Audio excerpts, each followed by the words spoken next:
et bienvenue sur Europe 1. Comme tous les soirs, la ligne est ouverte au 39 21 de 23h à 1h afin que vous puissiez nous parler de vous et partager avec les auditeurs ce que vous vivez et ce que vous ressentez. Alors si vous êtes au travail ou chez vous et qu'un témoignage vous donne envie de réagir, eh bien n'hésitez pas à nous rejoindre au standard le 39 21 afin de donner votre point de vue ou écrivez-nous sur le site europe1.fr. Vous pouvez également nous faire part de tous vos commentaires par SMS au 7 39 21 en commençant vos messages par le mot nuit. Ce soir, vous serez accueillis par Julie Yassiba avec la complicité de Philippe Chartier qui réalise l'émission. Pour dialoguer avec Caroline Dublanche, envoyez nuit suivi de votre message par SMS au 7 39 21. 50 centimes plus coût d'un SMS. Bonsoir Marie. Marie. Vous appelez ce soir parce que je vous écoute chaque soir et donc j'avais besoin de parler. Oui. Et voilà pourquoi je vous appelle. Vous avez bien fait. Donc je souffre de fibromyalgie, oui. De douleurs invalidantes. Et là, je suis reprise depuis la Toussaint. J'ai une crise très très forte. Et à la maison, donc ça a créé beaucoup de tensions par rapport à la famille, les enfants, le mari, l'organisation. Enfin, tout est... C'est comme tout, si tout s'effondrait quand je ne peux plus faire les tâches ménagères, les courses, enfin, tout le reste, quoi. Alors, pour ceux qui ne sauraient pas ce qu'est la fibromyalgie, il faut dire que c'est un syndrome qui se caractérise par des douleurs, très fortes douleurs, des douleurs très pénibles, oui. Diffuses dans tout le corps et souvent associées à une grande fatigue et à des troubles du sommeil aussi. Oui. Donc, oui, ce qui fait qu'on ne récupère pas. Hein. À 2h, à 4h, à 6h, enfin, toutes les 2 heures. Mm. Et donc, le fait que les enfants, bon, j'en ai une qui est dans le déni complètement. Mm. L'aîné, donc, travaille, il m'aide un peu. Mm. La jeune, bon, si je lui demande trop, elle fait la tête. Donc, je ne suis pas aidée, quoi. Mm. Je ne suis pas aidée dans les cours. Je suis allée hier, j'avais très mal, je ne pouvais plus marcher. Et... Oui. J'ai pas été soutenue, on m'aide pas, j'ai besoin de courses, on va pas me les chercher, enfin, j'en peux plus, quoi. Voilà. Oui, c'est ça. C'est une maladie qui n'entraîne pas de complications graves, mais c'est très éprouvant parce que ça empêche la personne qui en souffre d'accomplir ses activités quotidiennes. Hein. Oui. Vous parlez de votre ménage, des courses. Tenir la maison, en fait. Oui, oui. Tout simplement. Oui. Donc, septembre-octobre, j'ai toujours mal, hein, mais j'arrivais à gérer les courses. Bien sûr, je marche pas des kilomètres, je cours pas, je fais pas de vélo, mais j'arrivais à gérer. Et parfois, je trouve que cet été, nous étions en 6 avec l'ami de ma fille et ça fait beaucoup. Oui. Ça me fait une surcharge de travail et ça me fait trop de travail, quoi. Oui, ça vous fatigue. Oui. Depuis combien de temps souffrez-vous ? Depuis 99-2000 qu'on a découvert, diagnostiqué cette fibromyalgie. Oui. Oui. Donc j'ai eu des moments très difficiles, des années très difficiles avec des aides ménagères. J'ai été hospitalisée plusieurs fois, enfin j'ai tout essayé, quoi. Oui, j'allais vous demander comment êtes-vous soignée, prise en charge ? Disons que je suis suivie par une rhumatologue qui me donne je suis au plus fort dans les médicaments. Donc, elle ne peut pas me donner plus. Voilà, je suis bien prise en charge, mais il n'y a pas, j'ai tout essayé, quoi. Il n'y a pas vraiment de traitement dans la fibromyalgie. Dans mon cas, il n'y a pas. J'ai été hospitalisée plusieurs fois, 3, 4 fois, 5 fois. Il y a certains quand même traitements. Hein. Comment ? Il y a des traitements quand même. Hein. Oui, mais je ne suis pas soulagée. Vous n'êtes pas soulagée ? Non. Ou alors, je ne les supporte peut-être pas. Pas tous. Est-ce que vous faites du sport ? Non. Je ne peux pas beaucoup marcher. Oui, vous savez que pourtant, dans cette maladie, l'exercice physique fait partie intégrante du traitement de base. Ça peut... Je sais que souvent, beaucoup de personnes réagissent comme vous, en disant « je ne peux pas ». Ça paraît impossible. Hein et pourtant, si vous voulez, alors évidemment, il faut que ça soit adapté. Hein, je vais pas vous dire d'aller faire du jogging, de la marche intensive. J'ai mal en marchant parce que j'ai aussi un problème lombaire qui était d'avant. Oui, non mais bien sûr. Et puis, alors si déjà en plus vous aviez des problèmes de dos avant, Oui. mais si vous voulez l'exercice physique amène l'organisme à produire des endorphines, donc Oui. des hormones qui procurent un bien-être, qui calment la douleur. Donc il y a beaucoup d'études qui ont montré que des exercices réduisaient les symptômes de la fibromyalgie Oui. et notamment améliorer le sommeil. Et alors c'est des exercices évidemment à base d'étirements, c'est tout un programme qui est adapté à votre condition physique. Oui, Il ne s'agit pas de le faire comme ça au hasard. Ça peut se faire avec un kiné. Enfin c'est vraiment des exercices adaptés. Oui. Mais ça joue sur le sommeil et c'est une reprise progressive d'une activité physique. Alors c'est vrai qu'au départ ça paraît quand on souffre on veut surtout pas bouger. Ben, moi je bouge parce que je fais tout le travail de la maison quand même.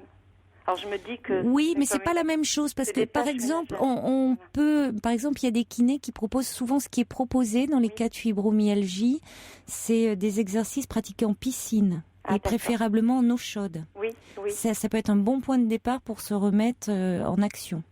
Oui, elle m'a donné une ordonnance pour cela cet été, ma rhumatologue, oui. Vous voyez, oui. Donc, alors déjà, il y a un sentiment de bien-être, d'être dans l'eau. Détente. De détente et ça soulage la douleur.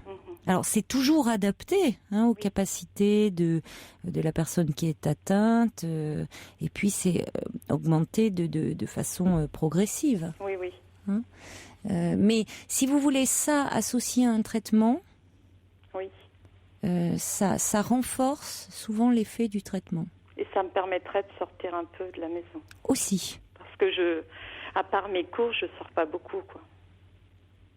En ce moment, je sors pas, mais depuis la Toussaint, mais en dehors, je sors pratiquement que pour les courses, je dis bien alimentaires, parce que nous sommes 4, 5, voire 6. Alors j'allais vous dire, parce que je n'occulte pas ce que vous me dites, c'est-à-dire que vous ne vous sentez pas soutenu par votre entourage. Je vais y revenir. Oui, mais alors c'est le gros problème dans cette maladie, parce que c'en est une, c'est-à-dire que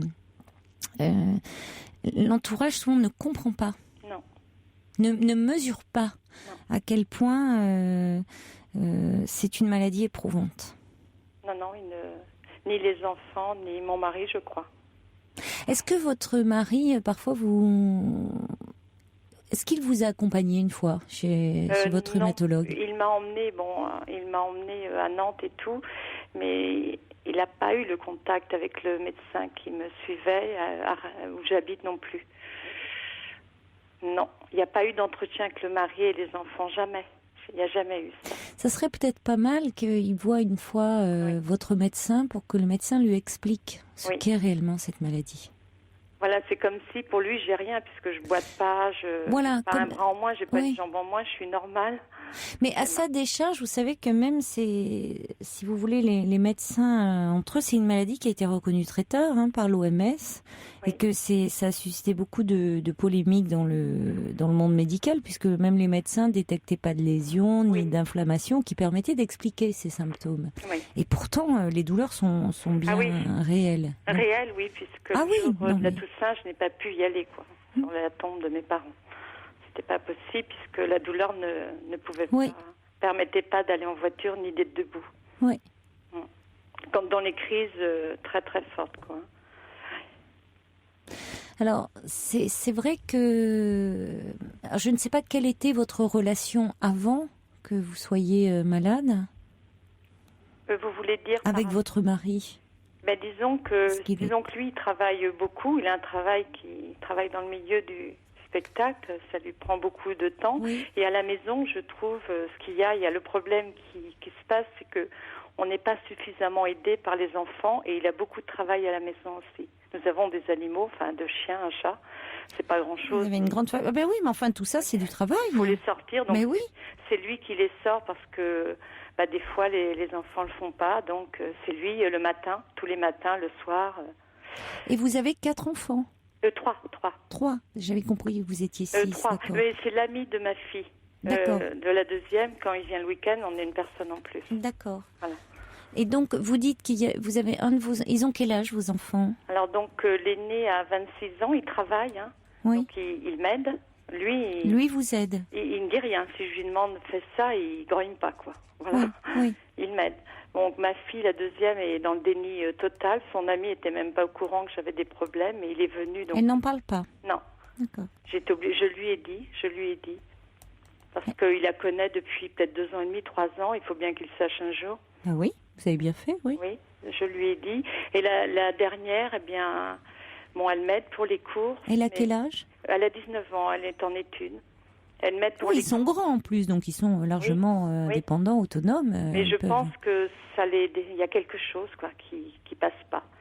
Alors, est-ce qu'ils associent cela de la dépression? Est-ce qu'ils pensent que c'est un peu de maladie imaginaire? Non. Est-ce que vous somatisez? Non, parce que malgré tout, je garde le moral et j'essaie de tenir la maison.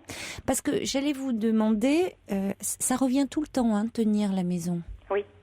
Eh ben oui, parce que j'ai l'impression que comme je suis femme au foyer, c'est votre rôle. Et voilà.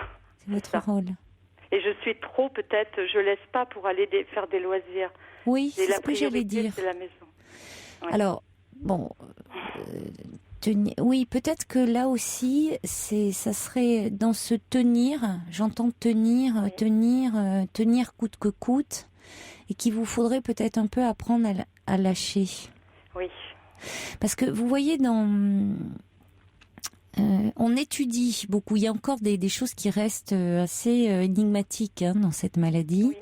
Mais on étudie aussi dans les aspects un peu psychologiques. On retrouve ça touche quand même 80% des personnes atteintes sont des femmes.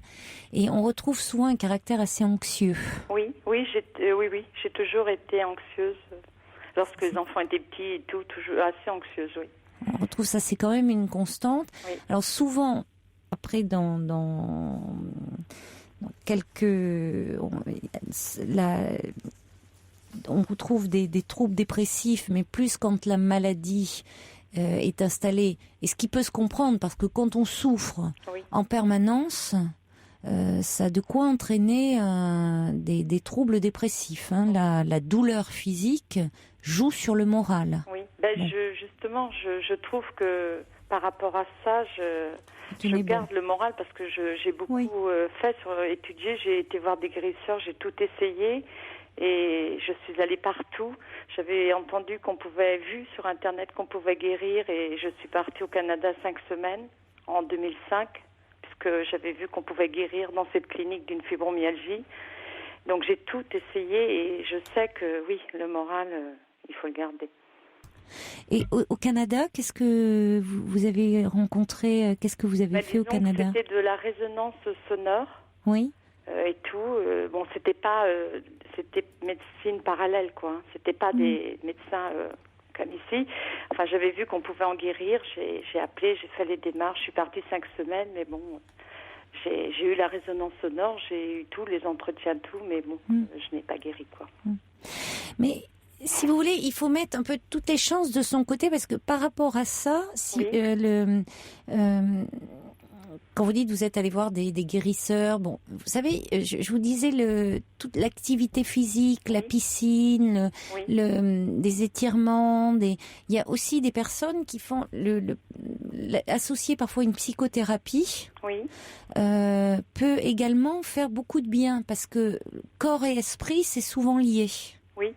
Donc le fait d'être aussi toujours dans une douleur comme ça en permanence, ça se répercute sur le moral. Oui. C'est indéniable. Enfin, je vois pas comment. Ah oui, on peut pas être toujours gentil avec tout le monde. Non. Tout, hein. Ça, d'abord, la douleur, ça rend irritable. Oui.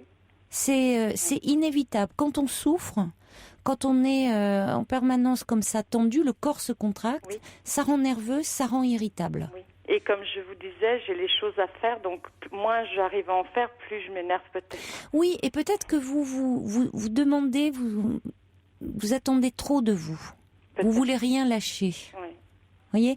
Et je pense que là aussi, vous dites, vous ne sortez pas de la maison. C'est-à-dire que Est-ce que vous vous faites plaisir un peu? Pas beaucoup, non. Parce que je donne toujours la priorité à le travail qui est à faire là, mais comme je n'arrive pas, je suis pas à 100%, je suis peut-être à 50%, je suis pas aussi rapide que quelqu'un qui a pas mal, donc je mets du temps à faire tout. Et après, il me reste plus beaucoup de temps pour sortir. Ou alors, si je sors beaucoup, quand je vais revenir, j'ai mal quand je marche beaucoup. Donc, j'étais obligée de m'allonger. Je vais pas pouvoir préparer les repas, faire les choses, quoi.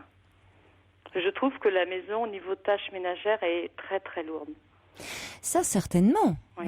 Certainement, avec ce que vous me dites, vous êtes quand même 5, Oui. 6 avec le petit ami de votre Oui. fille, 3 animaux. Non, mais c'est lourd. Mais oui, mais vous n'avez pas à tout porter. Vos enfants, ils sont grands aujourd'hui. Oui. Vous les avez, quand ils étaient petits, vous étiez leur maman, vous portiez tout à bout de bras. Comme vous dites, c'était votre rôle et tout. Aujourd'hui, il faut aussi les grands temps de penser à vous, Oui. Marie.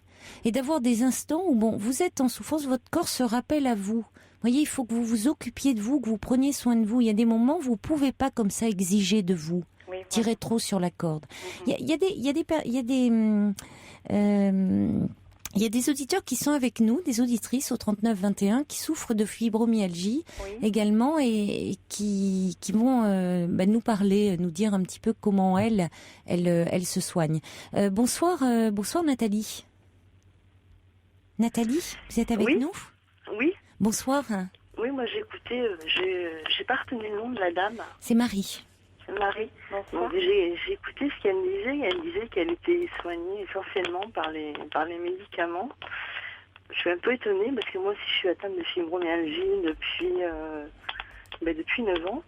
Et je suis quand même, je cumule parce que j'ai aussi des problèmes de dos que je soignais auparavant par le sport et que maintenant je peux plus parce que je peux plus faire de sport. Mais par contre, je fais de la balnéothérapie, je fais de la piscine. Oui. Et puis je l'entendais dire aussi qu'elle voulait absolument tout réussir à faire aussi vite que les autres. Moi, j'ai laissé tomber tout ça. Ouais. J'étais quelqu'un de très maniaque. Ouais. Que tout soit bien fait. Et maintenant, j'ai laissé tomber. Donc, quand le ménage n'est pas fait, tant pis. Je me suis fait aider aussi par des antidépresseurs. Pendant plusieurs années, j'ai pris j'avais beaucoup de mal à passer les hivers. Les étés, ça posait pas trop de problèmes. Oui. J'avais beaucoup de mal à passer les hivers. Et pendant l'hiver, je prenais des antidépresseurs. Oui. Voilà. Et puis c'est prescrit souvent dans les cas de fibromyalgie des antidépresseurs. Les antidépresseurs sont souvent prescrits dans des cas de fibromyalgie, dans des cas de douleurs chroniques. Ce sont un peu parfois dans les neurotransmetteurs comme ça qui jouent. Moi, c'est un peu les mêmes qui sont. J'ai refusé pendant plusieurs années de le prendre parce que qu'en dira-t-on vis-à-vis de ma famille et puis, Oui, mais enfin, après tout, ils ne sont pas obligés de savoir que vous en prenez, ça vous regarde, vous, hein? Oui, exactement, oui. Bon. Et puis, je me suis laissée convaincre par mon médecin généraliste. C'est vrai que j'ai un médecin généraliste aussi qui est formidable. Oui. Pour ça, donc, je suis aussi suivie par un spécialiste de la fibromyalgie. Donc, j'ai eu cette chance-là sur Paris. Oui. Donc, c'est important. Je pense que par rapport à ce que je connais d'autres personnes qui ont une fibromyalgie, visiblement par rapport aux autres personnes, je suis bien m'entourer au niveau des médecins et puis de ma famille. Et puis maintenant, moi, je laisse dire les gens. Mais merci beaucoup. Je sais pas si la dame travaille, mais moi je non. Disons que c'est très invalidant, comme je le répète, et si je travaillais, je ne sais pas quel patron qui pourrait me supporter. Je pourrais pas rester des heures assise. Ouais, moi, je bougeais pas de position en ce moment. Ouais. C'est vrai que moi, j'ai réussi à pouvoir travailler malgré tout. Oui. Mais vous dites quelque chose d'important, Nathalie, c'est que vous êtes bien entourée, vous avez été bien entourée par votre famille, vous êtes bien entourée par votre famille. Par une partie de ma famille. Par une partie. C'est important. Ouais. Il y a une partie de votre famille qui vous soutient. J'ai appris, j'ai exclu l'autre partie. Ils n'ont pas voulu l'entendre, donc voilà. Ce qui n'est pas votre cas, Marie, et ça c'est important. Bon, c'est important et c'est dommage. Et je crois qu'il faudrait peut-être demander, voir avec votre époux s'il ne pourrait pas vous accompagner à un jour de consultation avec votre rhumatologue pour que le rhumatologue lui explique. Au besoin, en parler avec le rhumatologue auparavant, en disant voilà ce qui se passe. Vous me soignez, je suis contente du traitement, mais dans les faits, je ne suis pas du tout soutenue par mon entourage. Et c'est très important. Et mon mari ne comprend pas, j'ai le sentiment, il ne comprend pas ce qu'est cette maladie. Et peut-être qu'à tort, il pense, comme certains médecins le pensaient jusqu'à il y a un moment, que c'était des somatisations. Enfin que bon, alors c'est vrai que c'est pas facile de vivre aussi auprès de quelqu'un qui est toujours fatigué, qui est, même si vous prenez beaucoup sur vous, qui est, bon, dans les faits, c'est vous qui êtes la plus à plaindre, parce que c'est compliqué d'être toujours comme ça. J'ai pas trop, j'ai moins la fatigue, j'ai plus les douleurs. Oui, alors qui souffre en plus. Surtout les Mais je crois qu'il faudrait que vous en parliez avec votre rhumatologue pour que, quand elle verra votre mari, qu'elle lui explique, vous voyez, de façon vraiment pédagogique, ce qu'est cette maladie, qu'il prenne conscience de ce que c'est dans un quotidien. Parce que ce qui est compliqué à expliquer aux gens, c'est qu'on peut passer n'importe quel examen, on n'a rien, en fait. Voilà, c'est-à-dire que ça ne se voit pas aux examens et que pour autant, vous n'êtes pas des malades imaginaires. Voilà. Et les gens ont beaucoup de mal à pour que comprendre lui ça. aussi puisse transmettre à vos enfants. Et puis vos enfants, vous les sollicitez, parce que j'entends aussi, Marie, que comme beaucoup de femmes et beaucoup de mères, vous avez tendance à tout prendre en charge, à tout porter sur vous. Et c'est-à-dire, même si vos enfants aujourd'hui sont largement adultes, vous vous occupez d'eux comme si c'était des petits-enfants. Et pour vos enfants, hormis votre aîné qui a 26 ans et qui vous aide, les autres, ils considèrent que c'est normal. Maman, elle est à la maison. Maman, elle s'est toujours occupée de la maison. Elle fait les courses, elle fait le ménage et tout. Même si maman, elle est cassée en deux, que le matin, elle n'arrive pas à se lever, elle doit y aller. Écoutez, vos enfants, ils sont grands, c'est plus des tout petits. Là, effectivement, des petits-enfants, vous pourriez pas leur faire porter ça. Mais là, ils sont adultes, largement. Donc, vous devez les responsabiliser et leur dire que vous souffrez. Il ne s'agit pas de les culpabiliser, mais que vous souffrez, qu'il y a des choses que vous pouvez pas faire. Alors, vous leur demandez de l'aide. Votre copine, votre fille, quand elle vient avec son amie, qu'elle aide un peu à la maison.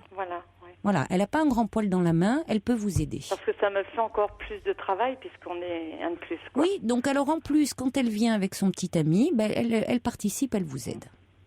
Et elle rentre chaque week-end, Donc, elle vous aide. Vous voyez, ne prenez pas tout en charge. Merci beaucoup, Nathalie. On va également accueillir... Je voulais dire aussi très vite. Je vais essayer une nouvelle technique, ça s'appelle la cryothérapie. La quoi ? La cryothérapie intégrale. C'est quoi ça ? Donc, c'est le soin par le froid. Ah, d'accord. Voilà, donc il y a un centre qui est ouvert à Toulon et l'INSEP vient d'ouvrir son centre public. Donc, mais ça consiste en quoi ? Parce que ça me fait penser au film avec Louis de Funès, là, où il revenait. Les sportifs de haut niveau Hibernatus. Je connais pas. Mais les sportifs de haut niveau font beaucoup de cryothérapie pour soigner leur douleur. Et donc, moi, j'en ai parlé à la personne qui me suit. Et bon, pour le moment, je suis en train de monter le dossier pour avoir accès au centre de l'INSEP. Donc, il m'a dit que ça pourrait peut-être marcher pour soulager les douleurs. D'accord. Donc, une piste. Une piste à explorer. Merci, Nathalie. Mais malheureusement, il n'y a que 2 centres en France. Donc, voilà. Mais soignez-vous bien, en tout cas. Merci d'avoir été avec nous. Merci. Au revoir. Au revoir. Bonsoir, Jocelyne. Oui, bonsoir Caroline. Bonsoir. Bonsoir. Voilà, vous écoute. Je voulais témoigner. Donc, moi, je suis une malade atteinte du syndrome de fibromyalgie depuis les premiers symptômes de 1987 et diagnostiqués en 1999. Je suis une ancienne infirmière, donc actuellement, je suis en retraite, j'ai 68 ans. Mais j'ai une expérience donc de près de 20 ans avec mon syndrome fibromyalgique. Et autour de moi, au niveau professionnel, j'ai eu beaucoup de mes collègues qui ont été atteintes de ce syndrome. Et ça m'a permis de faire, on va dire, un petit topo qui s'appelle Conseil d'hygiène de vie, qui était mon expérience personnelle et celle de mes collègues, de mes amis. Et donc j'entendais que Marie donc avait des problèmes pour la gestion, c'est normal, de son quotidien, au niveau de son quotidien, je dirais, familial, professionnel, au niveau de son impossibilité, vu ses douleurs et ses handicaps, au niveau de la marche et bien d'autres choses. Donc moi, si je pouvais me permettre de donner un petit peu, je dirais, mon expérience personnelle, sachant que je dirais que la fibromyalgie est une maladie qui apprend à être patient, tenace et organisée, qui demande une hygiène de vie très stricte. Mais il faut jamais se décourager. Justement, en termes d'hygiène de vie, qu'est-ce que vous préconisez, alors, l'hygiène de vie, ça comprend, parce que je reçois un mail par rapport, justement, Sandra nous dit l'alimentation. Voilà, alors l'alimentation, bon, je dirais que au niveau de l'alimentation, elle doit être variée et équilibrée.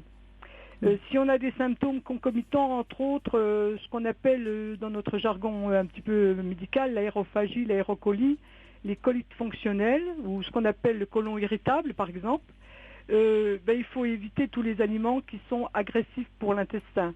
Donc ne pas manger de viande rouge, manger que des viandes blanches et des poissons, manger des légumes cuits à la vapeur, des fruits plutôt cuits que crus, des salades raisonnablement, donc pas beaucoup de crudité. Les tomates, par exemple, et les épépiner et les éplucher. Pas de gâteau apéritif, pas de fruits secs, pas de pain, pas d'alcool, pas de café, pas de thé, des eaux plates, des infusions, des apéritifs sans alcool. Ça, c'est un petit peu dans l'hygiène alimentaire, on va dire. Hein. Oui.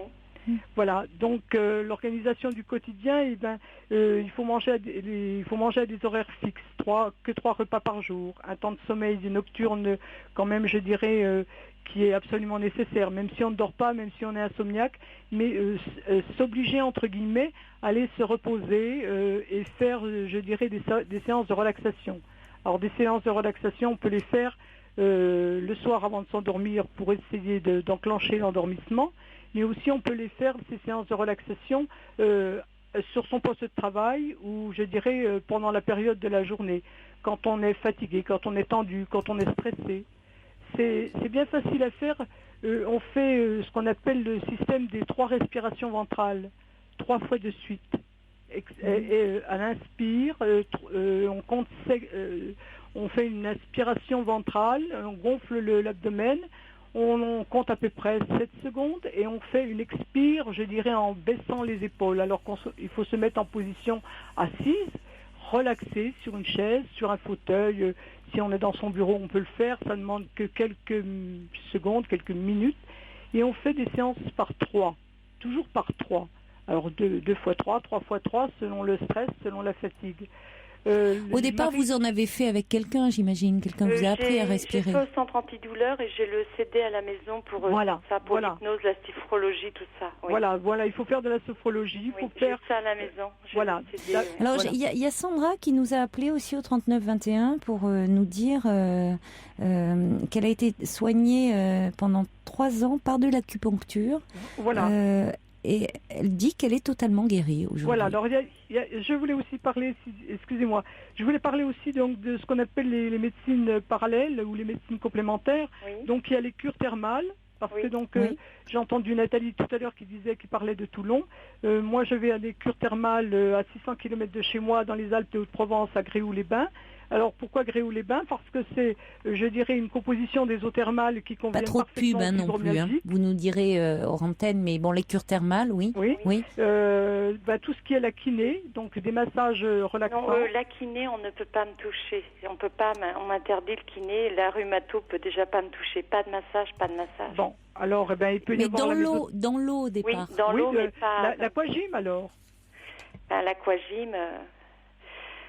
Je peux essayer, mais le problème lombaire va se réveiller très vite. Moi, j'ai quand même 2 pincements discaux et 2 hernies discales au niveau des lombaires. Il faut un début, je crois, Marie. Je comprends quand vous êtes que dans la douleur. La douleur a tout envahi. Elle a tout envahi, et ça se répercute forcément dans votre couple. Vous dites on ne peut pas me toucher. Disons que la rhumatologue, je lui dis, de ne pas m'appuyer sur les muscles. Mais oui, mais vous voyez, vous parlez de la rhumatologue, mais même pour votre mari, dans votre intimité, enfin bon, tout tout toucher est douloureux. Mais comme vous le dit Jocelyne, au départ, c'est la kiné, il ne s'agit pas de vous manipuler brutalement. C'est pas de la kiné, Ils ont l'habitude, c'est de la relaxation et c'est dans l'eau, il y a des mouvements à faire où on ne vous touche pas forcément, vous voyez? Oui, des cures, j'en ai fait des cures, 3. Ça peut être, il y a des choses à essayer. Les cures thermales, il ne faut jamais s'arrêter à une saison de cure thermale. Il faut au moins faire 3 années. Oui, ça, il faut toujours en faire plusieurs. Merci beaucoup, Jocelyne, pour ces conseils. Comment allez-vous aujourd'hui? Eh ben, je dirais très bien. J'étais au stade 3, à la limite du fauteuil roulant. Et je suis maintenant, j'ai pu travailler jusqu'à l'âge de 65 ans. Je passe ma retraite le mieux possible. Je fais plein d'activités diverses. Je fais du tai chi, je fais de la sophrologie, je m'occupe des personnes âgées. Waouh! Ah bah dites-moi, oui. Voilà. Quelle récupération extraordinaire. Voilà. Bon, ben merci beaucoup d'avoir appelé. Merci. Ça donne beaucoup d'espoir. Merci. Et puis pour la marche, il faut qu'elle commence par 10 minutes de marche à pied, ensuite 20 minutes Faudrait un petit sur peu... des sols demi-durs, terrain plat avec des chaussures à semelle à coussin d'air. Et quelle énergie! Non, mais pour quelqu'un qui était proche du fauteuil roulant, ça laisse songeuse quand même. Vous voyez, ce que je vous disais, l'activité physique, c'est important. Pour le moment, ça vous paraît inconcevable, mais il faut y aller par paliers. Voilà, moi je dis que c'est nous qui devons gagner et non pas la douleur contre nous. Voilà. Merci beaucoup, Jocelyne. Disons que je voudrais rajouter courage à Marie. Pour la marche cet été, donc j'arrivais à promener mon chien, mes chiens, à agrandir mon tour. C'était juillet-août, là. J'essayais de marcher un peu plus chaque jour. Mais bon, j'avais pas mal comme maintenant. Vous n'aviez pas mal comme en ce moment. Donc, À propos de la cryothérapie, Sergio me dit les rugbymen utilisent beaucoup la cryothérapie. On se plonge brièvement dans de la glace. Dit oui, mais bon, ils ont la carrure pour, hein. Allez, on va accueillir Françoise. Bonsoir Françoise. Oui, et on va conclure avec vous. Bonsoir. Oui, bonsoir. Moi, je voulais dire que à chaque individu correspond une fibromyalgie et que on a, en fin de compte, tout en nous pour venir à bout de celle-ci. Moi, j'ai 75 ans, ça fait 15 ans que j'ai une fibromyalgie et je viens d'obtenir un résultat grâce à l'hypnose et aux séances d'auto-hypnose que je pratique maintenant pratiquement tous les jours. Oui. Et là, Et quand vous dites un résultat, c'est-à-dire? Eh bien, je n'ai plus de fibromyalgie pratiquement. Alors que je ne pouvais plus ni me retourner dans le lit, ni faire quoi que ce soit, ni tenir, comme disait votre interlocutrice, la maison. C'est tellement invalidant et ça atteint le moral. Hein. On fait presque une déprime tellement on est... moi, j'ai vu m'allonger tellement je souffrais sur mon lieu de travail, aller m'allonger dans un petit coin, me mettre à plat par terre pour essayer de me relaxer et de détendre un petit peu mon corps. Je n'arrivais plus à tenir debout. Bon, et bien maintenant, je suis pratiquement sans douleur et je marche, hein, mais par contre, je marche tous les jours, je m'oblige à aller marcher. Hein. Et alors, ces séances d'hypnose, pardon de vous interrompre, mais ces séances d'hypnose, ça fait remonter des... Vous avez travaillé sur quoi en particulier? Oui, ça fait remonter, effectivement. J'ai eu un très grave accident de voiture avec un décès de mon conjoint et j'ai eu aussi dans ma vie professionnelle un braquage à main armée, donc toutes ces choses-là ont, je pense, facilité l'arrivée de cette fibromyalgie.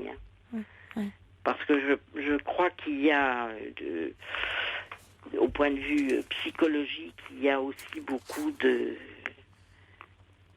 résonance, et puis le corps, la mémoire des cellules, j'y crois. Hein, je pense que on amplifie, ça amplifie aussi les douleurs. Et que le moindre petite chose, ça fait ça décuple les douleurs. Déjà, c'est une accentuation de la douleur. Hein. On est hypersensible que ce soit les douleurs de fibromyalgie ou les autres. Hein. Mais en tout cas, il semblerait que les personnes atteintes de fibromyalgie ont une diminution du seuil de perception de la douleur. Elles ressentent davantage la douleur que les autres. C'est ça, Ouais, voilà. C'est ce que ça rejoint, oui, tout à fait ce que vous dites. c'est cela. Oui, oui. Il y a plusieurs causes, on ne sait pas très bien, mais en tout cas, vous, Non, l'hypnose, vous avez répondu de façon très positive. Voilà, parce que je suis allée dans un centre hospitalier aussi à Paris, j'habite la province, je suis allée dans un centre hospitalier où un grand professeur m'a donné des antidépresseurs qui m'ont fait prendre 10 kilos, ce qui a aggravé encore les problèmes de douleur. Et ça n'a pas été très efficace. Hein. Ça a été, on m'a changé 2 fois de médicaments et ça n'a pas été très très efficace. Donc de Guerlas. Une question importante là que je vous pose à toutes, qui arrive par SMS, comment est posé le diagnostic? Parce que qu'est-ce qui différencie par exemple d'un syndrome de fatigue chronique? Alors la douleur, j'ai envie de dire, mais qui pose le diagnostic? Vous avez été voir un rhumatologue? Je suis allée à l'hôpital, oui, on m'a envoyé dans un hôpital parisien où un spécialiste m'a fait des examens, des différents... Vous savez, ils ont des grilles maintenant, hein, surtout pour la fibromyalgie, avec des points précis. Et on vous fait comme des tests, si vous voulez, des points précis. Et en fonction des résultats, on vous dit, voilà, vous avez une fibromyalgie. Bon, moi, j'avoue que je ne pensais pas que c'était cela quand même. Hein. Oui, et je me suis dit, c'est la maladie à la mode. Je connais plusieurs personnes... qui ont cette maladie, et on m'a répondu mais non madame, c'est parce que maintenant on sait mettre un nom sur ces douleurs invalidantes, parce que c'est vraiment, je comprends, c'est invalidant. Hein. Oui, c'est-à-dire qu'on sait mettre un nom sur des mots, MAUX. Hein, parce que pendant des années, les personnes atteintes de fibromyalgie n'étaient pas prises au sérieux. Ah, pas du tout. On pensait que c'était des affabulatrices, ces dames, parce que ça touche principalement les femmes, et on pensait que c'était des... À 80%, oui. Oui, je ne vais pas dire un mot violent, mais plus des hystériques ou des affabulatrices. Oui. Ces femmes-là n'étaient pas prises au sérieux, hein, du tout. Donc il faut surtout qu'elles prennent... patience, mais qu'elle prenne son sort entre ses mains, et elle a tout en elle pour guérir. Je pense qu'elle pourra arriver. Et il faut qu'elle ait confiance en elle aussi, et qu'elle compte surtout sur elle. Oui, et que vous acceptiez un peu aussi, Marie, de pas, si vous voulez, que vous ouvriez un peu votre espace, que vous sortiez un peu de la maison. Parce que finalement, votre maladie vous bloque à l'intérieur de la maison, c'est un cercle vicieux. Vous voulez tenir votre maison, vous vous épuisez à tenir votre maison, ça sert à rien. Et ça ne sert à rien parce que ça ne fait qu'accentuer vos symptômes, vous vous épuisez. Donc il vaut mieux que votre énergie, vous la mettiez à prendre soin de vous actuellement. Voilà, et qu'elle fasse même, qu'elle essaye quand elle a moins de douleur de faire une activité. Pour vous, pour vous, et pour vous faire plaisir surtout. Je ne sais pas si elle aime, mais qu'elle fasse un peu de peinture. Moi j'ai une amie qui fait de la peinture sur soi, une qui fait de la sculpture. On peut faire, ou tout simplement prendre l'air, aller dehors. Exactement, prendre l'air. Vous avez raison, Françoise. Merci beaucoup de ces conseils, plein de sagesse. Merci pour vos émissions formidables. Merci beaucoup, Françoise. Merci. Continuez à bien prendre soin de vous. Et deux mails pour conclure. Dany qui dit: je comprends tout à fait ce que ressent Marie parce que je suis atteinte de la maladie de Parkinson depuis 9 ans. Il faut absolument que l'ensemble de la famille aille voir le rhumatologue pour entendre, et c'est écrit en majuscule, dit Dany. Il y a également Hélène qui dit: ma belle-fille souffrait très violemment de fibromyalgie. Elle était quasiment paralysée. Elle a consulté une naturopathe dont elle a suivi scrupuleusement les conseils. 1 an plus tard, elle a retrouvé sa joie de vivre. Elle a pu reprendre une activité professionnelle extrêmement active. Alors bon courage à Marie. Donc il y a plusieurs pistes, en tout cas une activité physique, activité en piscine.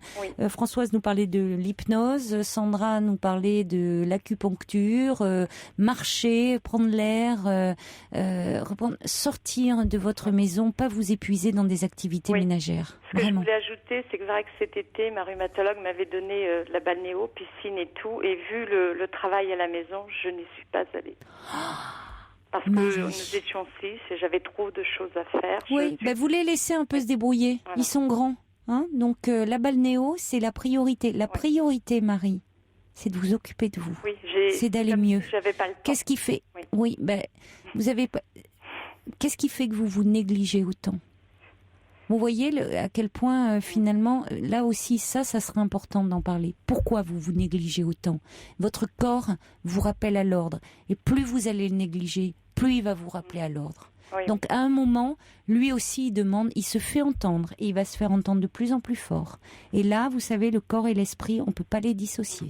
N'oubliez pas ça, Marie. Je me dis que si je ne fais pas le travail à la maison... ça devient obsessionnel, Marie. Ça va devenir... Marie, vous savez ce que vous pouvez demander à votre époux? Oui. Une femme de ménage. D'accord. Ok? Oui, voilà. J'en ai fait la demande aujourd'hui. Voilà, il y a une femme de ménage qui va venir. Vous pouvez plus faire le travail, d'accord? Et vous vous occupez de vous. Oui. Parce que le ménage, ça passe. En revanche, vous, quand vous pourrez plus et que vous serez complètement allongé, là, plus personne ne le fera. Donc, vous me lâchez un petit peu ça, là, et vous vous occupez de vous. Oui, d'accord? J'ai appelé aujourd'hui pour la femme de ménage. C'est très bien. Voilà. C'est une très bonne chose. Et maintenant, vous allez aller faire de la balnéothérapie. Oui. Je me dis, si je fais pas le travail à la maison, je vais avoir des reproches derrière. Non. Là, ça devient. Là, je crois qu'il faudrait vraiment que vous alliez en parler. Parce que pourquoi cette image de perfection, au point de vous négliger à ce point-là et que ça ait de telles répercussions sur votre santé. D'accord. Prenez soin de vous, c'est la priorité. Je ne peux pas vous le dire plus clairement. Non, j'ai bien noté tout ce que les auditeurs ont dit. Je remercie tout le monde d'ailleurs. Au revoir, Marie. Merci beaucoup. Au revoir. Au revoir. Bonsoir Laurence. Bonsoir. Bonsoir Caroline. Je vous remercie déjà de m'accorder un peu de temps sur l'antenne. Mais je vous en prie. Donc voilà, je vous appelle parce qu'en fait, il m'arrive une très belle chose dans ma vie. J'attends un bébé. C'est un peu le miracle de la vie. J'ai 39 ans. Oui. C'est votre premier bébé? Voilà, c'est mon premier bébé. Et en fait, j'ai un parcours dans la vie qui a été long pour arriver à ce miracle. Alors, je vais essayer d'être assez synthétique. Je dirais que, dans ma petite enfance, j'ai toujours été très mère poule. Je me suis occupée beaucoup de mes petits cousins, parce que ma mère était issue d'un milieu rural où, en fait, les plus grands s'occupaient des plus petits. Oui. Donc beaucoup dans mon enfance, j'ai joué beaucoup avec mes poupées, mais aussi, je me suis occupée beaucoup de mes cousins et mes cousines. Et puis, je dirais qu'à l'âge de 13 ans, en fait, j'ai vécu un traumatisme à ce niveau-là, puisque... j'avais une cousine que j'aimais beaucoup, qui donc a eu un bébé vers 32 ans, et qui, suite à cette naissance, je dirais peut-être que Stéphane devait avoir 8-9 mois, en fait, elle a eu un cancer des ovaires qui s'est déclaré. Et donc, pendant toute sa maladie, tous les week-ends, en fait, je me suis occupée de mon petit cousin, et ça a duré, je pense, au moins 1 an et demi. J'ai du mal à voir toutes les phases de la durée, mais donc voilà, j'avais 13 ans, moi, 13-14 ans, dans ces zones-là. Et donc, en fait, j'ai vu cette femme dépérir dans la maladie. Et je me suis donc occupée jusqu'à la fin de Stéphane. Et à l'enterrement, en fait, après, il y a eu une coupure. J'ai pu revu mon petit cousin parce que c'était de l'autre côté. Son mari avait aussi envie de prendre un peu de recul, de couper aussi un peu, de refaire aussi sa vie. Et donc, je l'ai vraiment vu, dépérir. J'ai vécu des choses un peu dures. Je pense qu'on m'a missionné sur des choses, notamment, je me souviendrai toujours, le jour où il a fallu qu'elle aille chercher sa perruque. On était au printemps et elle me dit, je vais chercher ma perruque et quand je sors, tu me fais signe de la tête que tout va bien, que si on voit pas, tu me dis que dis-moi ce que t'en penses. Et donc je l'ai vu arriver avec sa perruque, j'étais avec Stéphane, il était dans la poussette. Et j'ai bien vu que c'était une perruque et que ça lui allait pas du tout, mais je lui ai dit oui quand même parce que c'était, je pouvais pas lui dire autre chose. Donc suite à ça, Donc j'ai construit ma préadolescence comme ça. Dans l'adolescence, je pense que j'appréhendais beaucoup. Mais vous aviez 13 ans à ce moment-là? 13-14 ans. Et comment se fait-il que ce soit vous qui étiez aussi présente auprès d'elle? Il y avait personne d'autre qui pouvait l'accompagner justement dans ces moments aussi douloureux? Vous dites l'accompagner, chercher sa perruque. Enfin, c'est des moments très douloureux dans la maladie. Ouais. Comme vous dites d'ailleurs, cette image vous a profondément marqué, traumatisé, on peut dire. Bah oui, forcément, pour une toute jeune fille. Vous voyez, vous en parlez encore et ça peut se comprendre. C'est une image très marquante, ça. Et puis en plus, après, j'ai entendu beaucoup les adultes parler de la maladie. Comment se fait-il qu'on vous ait... Oui, je trouve qu'on vous a pas beaucoup protégé. Non, là-dessus, je sais, on ne m'a pas protégée. Après, j'en veux pas à ma famille. Enfin, voilà, j'ai fait un travail là-dessus. Mais c'est vrai que j'ai été... Je pense qu'on m'a donné une place un peu d'adulte dans une mission qui n'était... On m'a pas protégée. Non. Même si je me suis occupée j'aimais beaucoup mon petit cousin et tout ça, mais j'ai vu des choses que je n'aurais pas dû voir ou accompagner des situations que j'aurais jamais dû accompagner. Que vous vous occupiez du bébé de votre du bébé de votre cousine, c'est une chose. Mais être aussi près de votre cousine dans la maladie à 13 ans, c'est un peu, c'est trop, je trouve. Mais bon. Et puis donc en fait, en même temps, même à 13 ans, on entend beaucoup les adultes parler. Souvent les adultes ne font pas attention quand il y a aussi les enfants. Et donc j'ai entendu toutes sortes de choses, notamment que parce qu'en fait les médecins son premier ovaire était atteint. Et comme elle voulait absolument des enfants, il lui avait proposé de tout retirer. Elle voulait absolument pouvoir donner d'autres enfants au monde, donc elle en a gardé un, mais après ça s'est généralisé. Et tout ça, bref, j'ai entendu des choses un peu dures. Entre la maladie, la naissance, c'était pour moi... Et puis à un âge où vous, justement, c'est ça, c'était un âge où vous étiez particulièrement fragile. Vous auriez été enfant. Déjà, c'était pas bon pour un enfant, ces confidences-là, pour une petite fille, c'est compliqué. Mais c'était un âge, 13 ans, c'est l'âge de la puberté. C'est l'âge où vous-même, peut-être, vous aviez vos premières règles. Je les ai eues un peu plus tard, mais peu plus tard, mais enfin, c'est l'âge quand même où vous étiez en pleine transformation, vous voyez, c'est tous ces changements qui sont quand même très perturbants, très angoissants, et on vous parle de toute cette intimité des femmes, et sur un mode extrêmement angoissant, c'est la vie, la mort, et c'est des questions qui tourmentent beaucoup les adolescents. Et là, vous y étiez, alors normalement, ça reste métaphorique, là, malheureusement, c'était dans la réalité, puisque votre cousine pouvait mourir, et de fait, elle est décédée. Oui. C'était pas de l'imaginaire, c'était pas de dire il y a de l'enfance qui doit mourir pour devenir on passe de l'enfance à l'adolescence et pour aller vers l'âge adulte. Non. Je vous laisse poursuivre. Oui, et d'ailleurs, j'ai fait une thérapie depuis, mais je vous dirais, mais c'est vrai que dans ma thérapie, à un moment donné, j'avais sorti, aujourd'hui, je crois que c'est vrai que c'était plutôt moi qui avais imprimé ça, mais longtemps pour moi, elle a donné la vie, elle s'est donné la mort. Voilà, il y avait c'était fort comme image. Donc après, je dirais que pendant mon adolescence, j'ai toujours un peu plus ou moins eu peur de tomber enceinte, mais voilà. Et en fait, à 21 ans, j'ai rencontré un homme qui, dans la rencontre, m'a dit tout de suite qu'il ne pouvait pas avoir d'enfant. Oui. Et là, je lui ai dit, c'est pas grave, je t'aime, j'accepte, tout ça, voilà. Alors, ça a été une formidable occasion pour moi de me sentir complètement protégée. Oui. Donc, voilà. Mais oui, c'était rassurant. Voilà, c'était rassurant. Mais sauf qu'à un moment donné, vers l'âge de la trentaine, j'ai eu quand même cette envie d'enfant qui commençait à réapparaître avec la problématique. Donc il pouvait pas parce qu'en fait il avait une malformation, donc on a commencé à aller au CHU, tout ça. Et quand j'ai vu tous les médecins, les machins, les FIV, alors là ça a été la grosse panique. Donc voilà. Et puis en fait, alors c'est pas comme si j'étais aussi en sursis parce que ma cousine est décédée à l'âge de 33 ans. En fait, j'ai quitté presque cet homme. Je l'ai quitté à 33 ans. Un peu oui, puis alors quel âge en plus? C'est un âge christique, hein? Ouais. Ouais. Oui. Donc, quel symbole. Voilà. Oui. Donc ça a été aussi pour moi difficile de faire ce choix-là, mais je pouvais plus. J'avais l'histoire qui remontait. Mais oui. Donc après cette séparation, j'ai commencé à me dire il faut que je me fasse accompagner. Il y a des choses qui ne vont pas. Oui. Après, je suis allée voir un psychiatre, mais qui travaillait plutôt sur comportementaliste qu'on m'avait conseillé, et c'était un homme. Mais là, en fait, j'avais pas du tout abordé, étant donné que c'était un homme. En fait, ça n'allait pas. Enfin voilà, il fallait que je m'adresse à une femme. Mmh.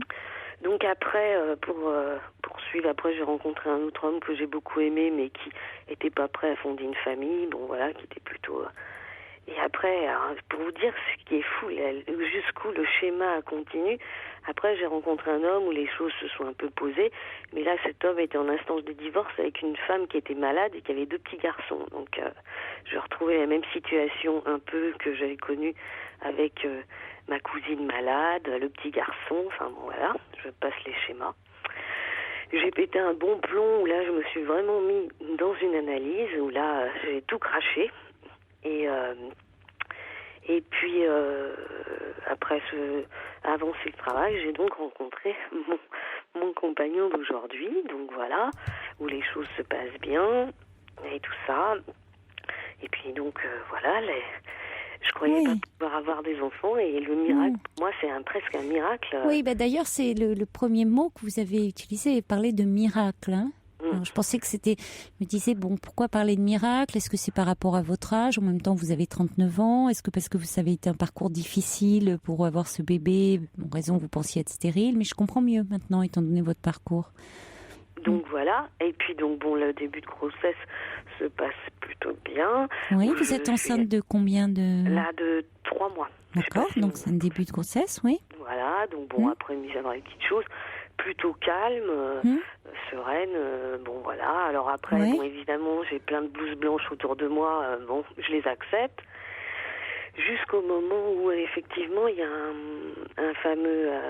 alors, ce triple test sur la trisomie me faisait très peur. Alors déjà, ça commence par une prise de sang, et je sais pas pourquoi, mais j'appréhendais le résultat. Et évidemment, mon gynéco m'appelle et me dit, il faut faire une amniosynthèse. Et là, panique générale, je veux pas y aller, j'ai peur de perdre ce bébé, parce que dans la myosynthèse, il y a des risques de faire des fausses couches. Qui sont quand même très très limités, hein.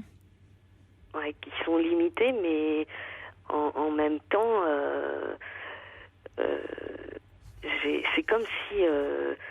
je sais pas comment expliquer, mais comme si ce bébé, je l'ai tellement attendu que je veux pas du tout mettre le moindre risque, en fait. Enfin, je sais pas comment l'exprimer, mais et je vois et puis c'est marrant, cet acte-là, je l'ai toujours redouté aussi durant ma vie, je ne sais pas pourquoi.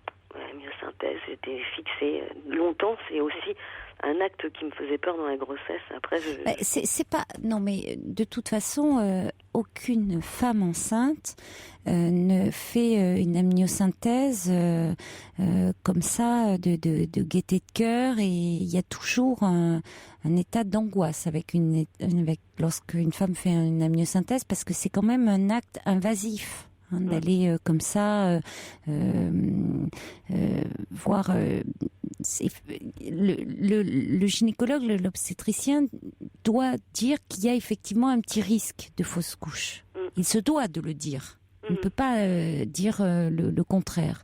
Pour autant, ce risque est limité. Mais dans votre histoire, c'est encore, on est dans cette problématique de vie et mort qui se rejoignent. Il y a toujours cette collusion entre vie et mort. Donc vous voulez pas faire prendre le moindre risque. Voilà. Alors en même temps, on vous dit pourquoi. Ce serait important de vous dire pourquoi il vous demande cette synthèse. On va continuer à en parler après le journal de minuit, hein, Laurence. D'accord. Merci.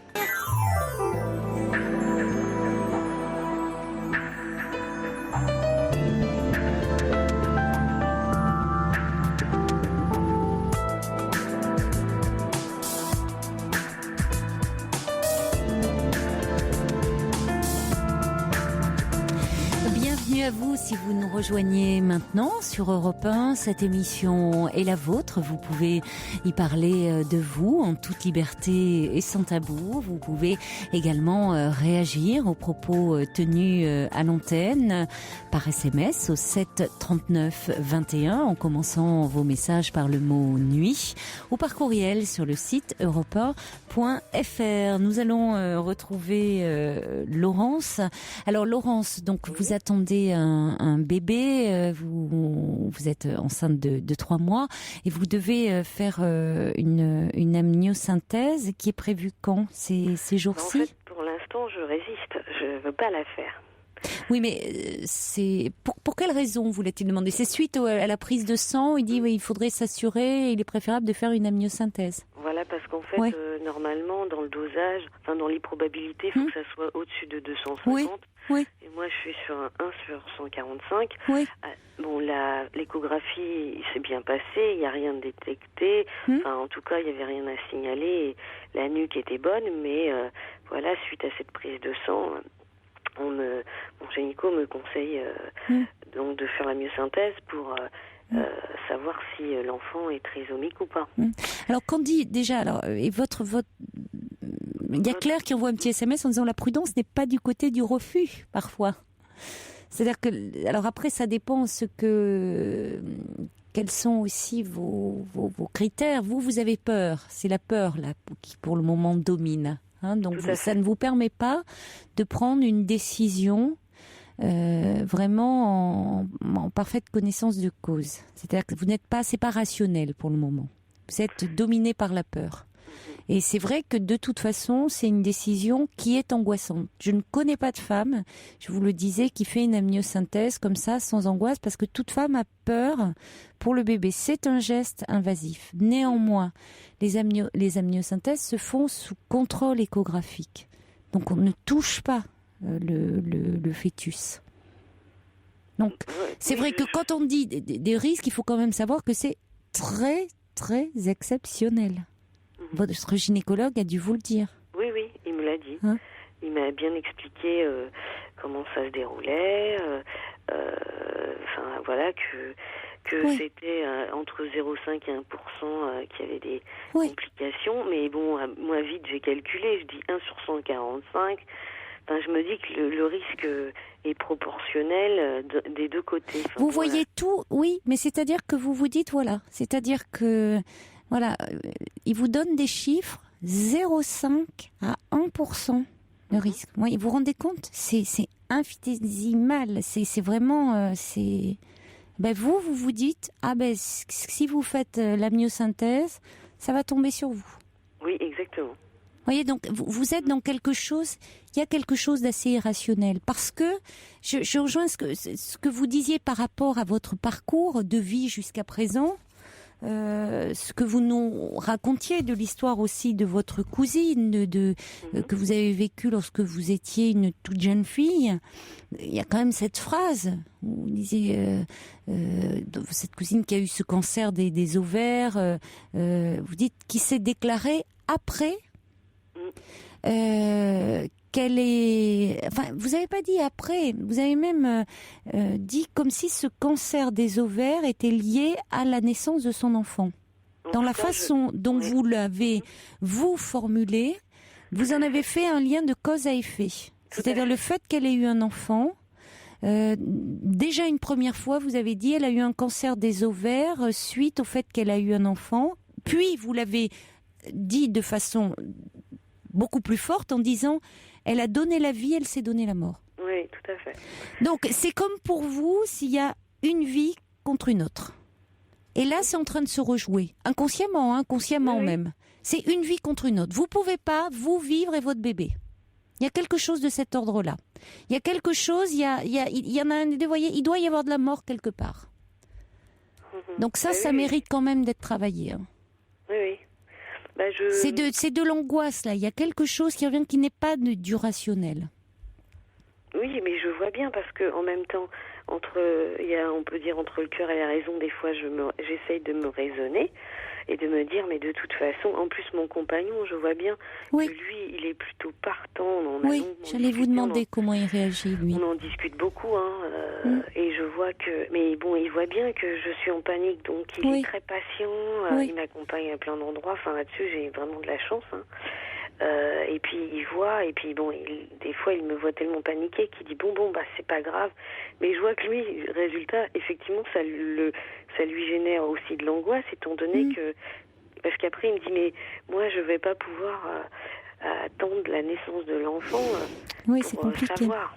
Jusqu'à quand vous pourriez la faire cette échographie cette amniosynthèse? Eh bien a priori j'ai encore, en plus là il y a le temps qui joue, enfin mon gynéco me disait je crois que j'ai encore maximum 10 jours. C'est ça. Après c'est ça. Il y a un délai maximum. C'est-à-dire vous pouvez pas le. Non, parce que c'est pas non plus une bonne chose si vous la faites dans un état d'angoisse majeure pour vous. Ben oui, bien sûr. Si vous vous présentez à cet examen, il y a toujours un fond d'angoisse. C'est ce que je vous disais. L'angoisse du résultat, l'angoisse de faire mal au bébé, de plus que de lui faire mal d'ailleurs, que ça le. Mais si vous êtes vraiment trop angoissé, c'est vrai que j'ai envie de vous dire, mieux vaut ne pas le faire. Bon. Alors après, c'est vrai que j'ai discuté avec des amis qui en ont fait. Elles m'ont toutes dit, effectivement, leur première réaction, elles ont pleuré pendant 48 heures, mais après, une fois qu'elles ont pleuré, elles sont passées à l'acte et elles ont été, enfin voilà, et ça s'est bien passé, et puis après, elles ont été rassurées. Mais même avec ça, il y a quelque chose, à la fin, c'est hyper, j'en ai marre de ne pas gérer cette situation-là. Ça devient lourd. Mais en même temps, après, il y a aussi la question pourquoi je fais la myosynthèse. Parce qu'il y a aussi... Voilà, c'est la raison pour laquelle. C'est-à-dire, si éventuellement, alors en allant plus loin, si vous ne la faisiez pas et que... alors, vous dites, on parle de risque. Alors là, vous avez peur de perdre le bébé. Dans les risques, c'est-à-dire le risque à ce moment-là, c'est avoir un enfant trisomique. Le but de la myosynthèse, c'est éventuellement la prévention de la trisomie 21. Est-ce que vous l'envisagez, ça? Alors, en ce moment, je suis autour de cette réflexion-là. Oui. C'est-à-dire que je ne suis pas dans le refus. Je ne sais même pas si je serai en capacité de... Même si on m'annonce que l'enfant a la trisomie 21, je ne sais pas du tout si je serai en capacité de l'abandonner. Enfin, pour moi, c'est encore ça me paraît difficile pour moi. Donc oui, c'est très compliqué parce que c'est très compliqué d'anticiper quelque chose où vous êtes amené à anticiper sur quelque chose où il ne vous dit pas ça. Le médecin, c'est juste pour s'assurer que vous êtes dans un très très petit pourcentage. C'est juste pour s'assurer. Vous voyez, d'après la prise de sang, c'est extrêmement faible. Il veut juste vérifier. S'assurer. Et vous, cette assurance-là, elle vous terrifie. Parce que vous avez peur de perdre votre bébé. Donc, voilà, la marge de manœuvre est compliquée. Pourquoi en 10 jours, vous avez encore 10 jours devant vous. En 10 jours, on peut faire beaucoup de choses. Pourquoi vous n'iriez pas, vous ne retourneriez pas voir cette psy avec qui vous aviez fait votre travail? Elle pourrait vous voir 2-3 séances. Il est possible, là, en 10 jours, vous pouvez la voir, voyez, 2-3 fois. Dans une situation comme ça, vous êtes amené à prendre une décision d'importance, elle vous recevrait. Oui, j'en suis sûre. On peut faire des choses comme ça, un travail de...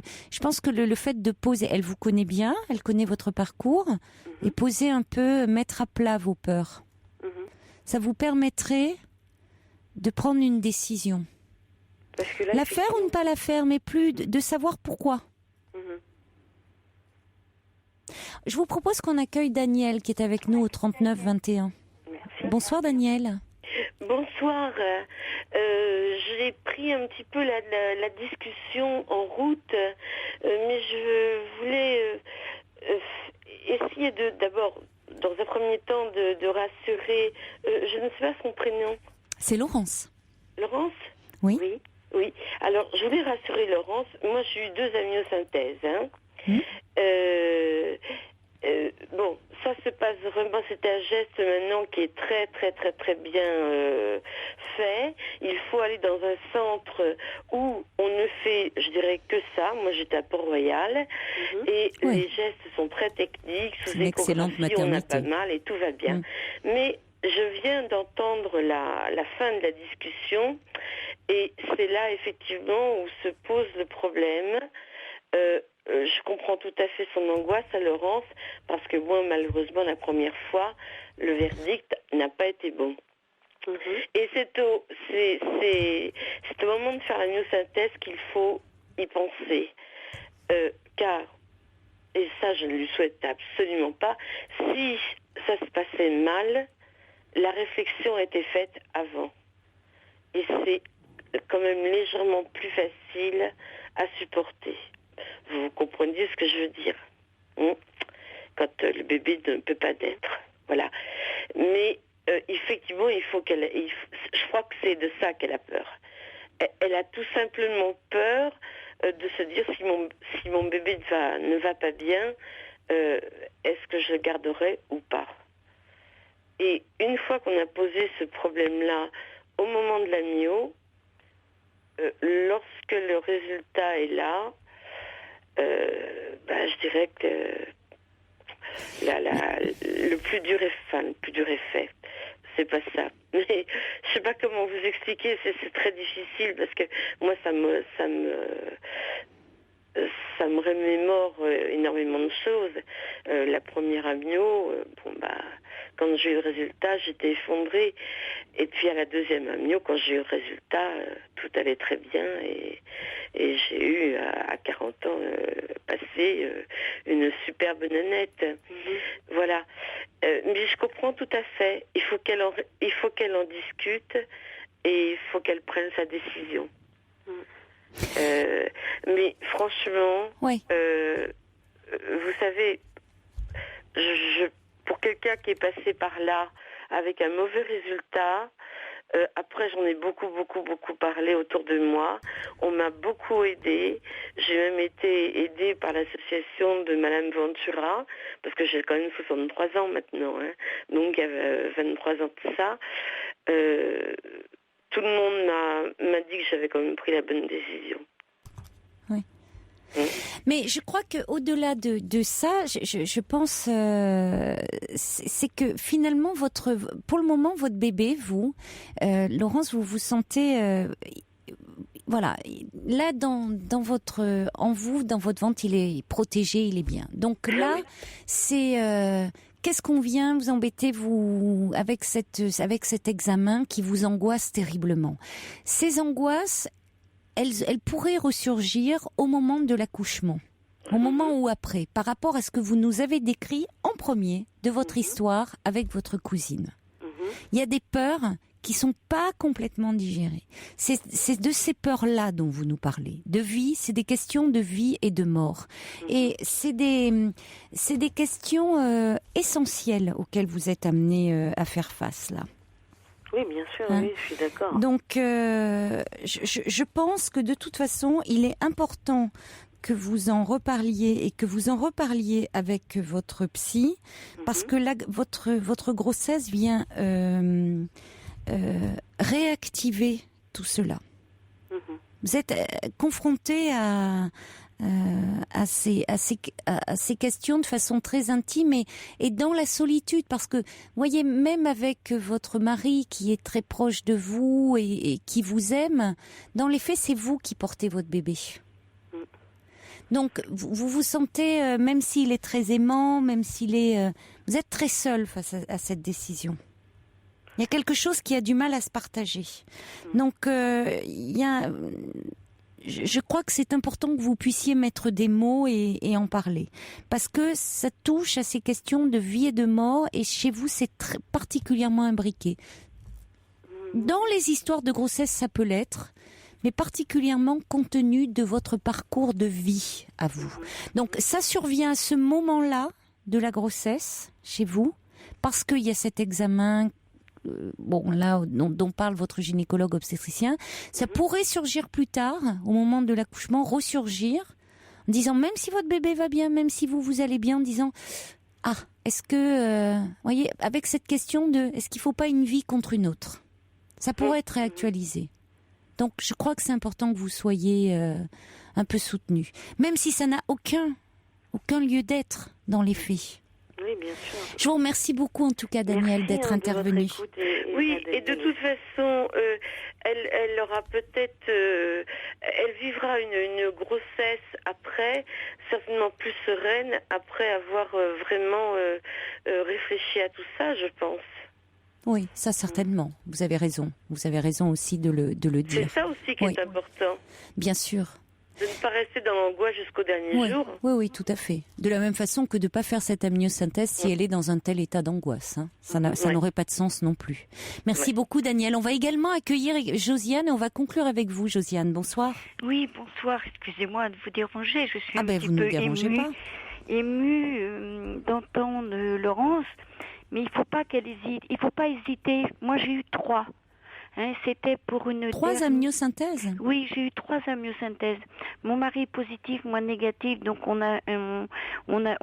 c'était une 3e grossesse. Donc c'était un bébé qui devait mourir. J'avais mes globules blancs qui lui mangeaient ses rouges. Donc et grâce à ces amniosynthèses, on a pu prendre l'enfant à 7 mois et demi. Donc il faut le faire. Et moi, je vous dis, notre Amélie, elle a 30 ans maintenant. Vous voyez, c'est pas une amniosynthèse de maintenant. Donc maintenant, je pense que c'est encore oui, mieux. les techniques se sont affinées. Il faut aller dans le descente, en revanche, où, comme le disait Daniel, où on en pratique beaucoup aussi. Hein? Oui, et puis c'est très bien fait. Alors, je reçois d'ailleurs, on dit c'est quoi l'amniosynthèse? C'est le fait de prélever du liquide amniotique. Dans le liquide amniotique, on repère d'éventuelles anomalies. Oui, voilà. Mais c'est vrai, quand on voit la piqûre, la grande seringue, mais... Oui, on va pas trop... Non, pas trop de détails non plus, parce que c'est déjà angoissant. M'a sorti l'aiguille, alors. Bon, voilà, mais c'est bien si c'est le médecin qui explique et tout, mais ne donnons pas trop de détails comme ça à l'antenne, parce qu'on ne sait pas qui écoute, comment c'est repris, interprété. Donc il y a peut-être des mamans qui nous écoutent et qui, elles n'ont pas... Vous voyez, ça peut angoisser, surtout à cette heure-là de la nuit. Je préfère toujours que ça soit donné si c'est par un médecin et qu'on puisse expliquer, parce que c'est vrai que quand on montre à ce moment-là, on montre, mais on explique et comment. Voilà, c'est bien, voilà, que ça soit expliqué de façon pédagogique. Voilà, le mari a le droit d'y rester. Moi, j'ai eu 3, je vous dis... Et si c'était une demi-fille, j'encouragerais. Vous l'encourageriez. Eh bien, merci beaucoup de ces témoignages. Merci de vos encouragements. Bon courage. Et puis, Antoine, allez, ça sera un message aussi qui dit « Nous étions dans le même cas que Laurence il y a 3 ans. Le médecin nous a appris la probabilité par téléphone sans prendre aucune pincette. Nous étions au supermarché quand nous avons appris cela. Nous avons pris la décision très rapidement, car plus on attend, plus on angoisse. On a maintenant une petite Castille qui se porte à merveille. Alors bon courage à Laurence, dit Antoine. Voilà. Merci beaucoup à vous. Allez. Au revoir Laurence, et puis allez en parler vous pour vous apaiser, et puis vous pourrez nous donner de vos nouvelles. D'accord, merci. Au revoir Laurence.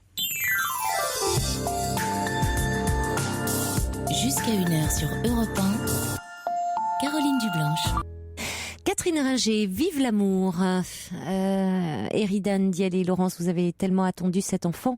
Essayez d'être présent enceinte du bonheur. Et puis Béa qui dit faire une amio, c'est vivre une fin de grossesse aussi avec sérénité. On va accueillir maintenant Soukaina. Bonsoir. Bonsoir. Bonsoir. Donc voilà, j'ai vraiment envie de vous parler ce soir. Oui. Donc ça fait à peu près, un petit peu moins d'1 an que je suis dans une relation assez compliquée. Donc en fait, on s'est rencontrés un peu par hasard avec cet homme. Et tout de suite, ça a été le coup de foudre. Ça a vraiment collé, c'était idyllique. Donc comme je pense à peu près tous les débuts. Et au fur et à mesure, ça s'est énormément dégradé. Donc c'est vrai que comme j'ai eu un passé un peu chaotique dans ma jeunesse, c'est vrai que lui, il a vraiment su... un petit peu tout cicatriser, je me suis vraiment raccrochée à lui. Oui. C'était tout. Et justement, j'ai l'impression qu'il a beaucoup de joué de ça, car à l'heure actuelle, on est dans une relation vraiment exclusive, enfin plutôt moi par rapport à lui, oui, où il a ce don de maintenant de tout le temps me rabaisser, de jamais être comme on va dire son idyllique, toujours trouver quelque chose à redire. Donc au point de, mes amis, je vois plus personne, j'ai vraiment plus d'amis. Donc pour lui, tous mes amis, ils ne servent strictement à rien, ils ne m'apportent rien. Ma famille, donc c'est exactement la même chose. Et je suis arrivée à un stade où je n'arrive pas à vivre sans lui, où je ne lui parle pas, je suis en crise d'angoisse, je le vois pas, c'est exactement la même chose, où je base toute ma vie sur lui. Bon, alors danger là, hein. Voilà. Il y a une situation de danger, hein. Vous avez bien fait d'appeler là, Soukaina. Parce que quand vous dites que vous ne voyez plus vos amis, votre famille, c'est parce qu'il ne souhaite plus, qu'il ne veut plus que vous les voyez. Il met une, il limite. Alors mes amis, ils le supportent pas. Ils ne les supportent pas, d'accord. Donc déjà j'en ai plus. Ça fait au moins un bon 6 mois que j'ai vraiment plus d'amis, que je parle à plus personne. Donc ils vous isolent. Voilà. Et ma famille, c'était déjà assez conflictuel avant, par le passé. Oui. Sachant qu'il y a eu une grosse rupture familiale quand j'avais 13 ans. Donc j'en ai 20 là actuellement. Oui. Donc c'est vrai que déjà c'était très compliqué. Mais là en plus avec cette venue de cette personne, ça a vraiment tout cassé. Ça n'a pas arrangé les choses. Ah non, pas du tout, non. Oui. Donc beaucoup d'humiliations. Mais pas forcément des humiliations physiques, beaucoup psychologiques. Oui. Où il me dit des choses vraiment assez dures à entendre, comme quoi je suis bonne à rien, je sers à rien, que j'ai vraiment l'impression que sans lui j'existe plus. Et il y a peut-être 2-3 mois, c'en est venu une gifle, ça me tire les cheveux pour un non. Oui. Et pourtant j'ai tout à fait conscience des choses, je suis pas du tout dans le déni, je sais très bien que c'est n'importe quoi, il faudrait vraiment que je me détache de ça. Plusieurs personnes me l'ont dit, mais j'y arrive pas. Je peux pas, je me mets dans des états. C'est dans une dépendance. Voilà, mais dans des états, j'ai l'impression des fois que je deviens complètement folle. Ou je suis dans une folie quand par exemple il ne veut plus me parler ou quelque chose comme ça, qui est assez importante. Non, mais il joue sur vos failles et il vous a isolé. Tout à fait. Donc, il y a une. Vous l'avez rencontré, vous avez dit d'ailleurs tout de suite, à un moment où vous êtes raccroché à lui. Voilà.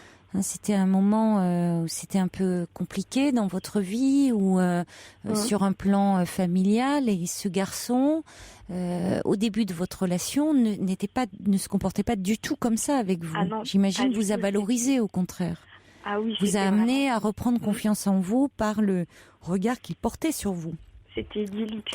Voilà, c'était idyllique, par l'amour qu'il vous portait.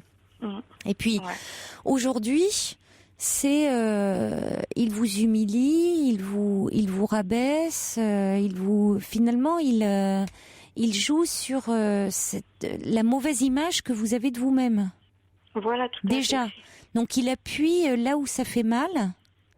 Et vous avez, dès le départ, de toute façon, la relation n'allait pas bien parce que vous étiez davantage basé, votre relation était davantage basée sur le besoin de lui que sur une relation basée sur l'amour et l'échange. Il y a une grande différence. Je ne veux pas dire qu'il n'y avait pas d'amour, mais vous aviez besoin de lui. Vous voyez, quand vous dites « je me suis raccrochée à lui », vous aviez besoin de lui. Enfin, vous aviez besoin de quelqu'un. Ouais. Ça veut dire qu'il fallait qu'il se montre infaillible. Or, il n'est pas infaillible et loin de là. C'est quelqu'un qui est très manipulateur, voire pervers.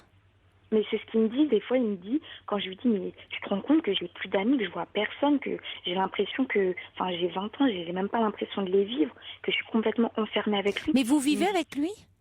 Non, alors je vis chez moi, chez mes parents, mais je suis, tous les jours on se voit et la plupart du temps je suis chez lui. Donc. Il me dit clairement, je suis ton père, je suis ta mère, je suis tout. Les autres tu les oublies. Et cette phrase. Il a le même âge que vous, lui ? Non, il a 24 ans. Oui, enfin, à 4 ans près. Oui, mais vous voyez comme il se présente là, tout puissant, le sauveur. Il veut vous faire croire qu'il est tout pour vous ? Oui, c'est ça. qu'il peut comme ça combler tout, mais ce faisant, pour exister, lui, il n'a de cesse de vous diminuer, de vous enfoncer. Donc ça commence, vous êtes dans un cercle infernal de violence qui ne va faire qu'empirer, Soukaina. C'est-à-dire, c'est les humiliations morales, il vous déprécie, il vous dévalorise. C'est des gifles, il vous tire les cheveux, ça va aller de pire en pire. Vous n'avez qu'une issue, c'est sortir de cette relation.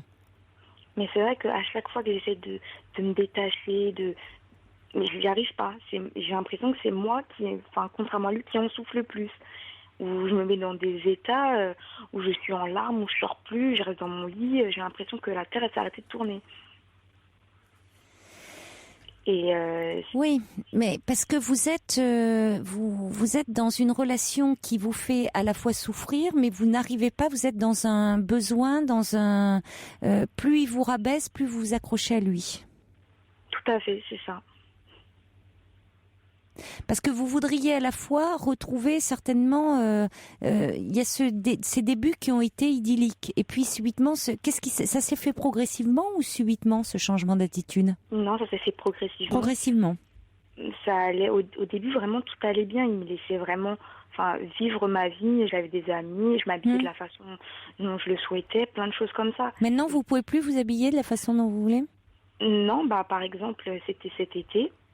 C'est vraiment un petit détail, ça peut paraître extrêmement stupide, mais j'avais un débardeur, on s'est vu, ça lui a pas plu, il m'a acheté une bouteille d'eau en plein milieu de la rue, j'étais trempée.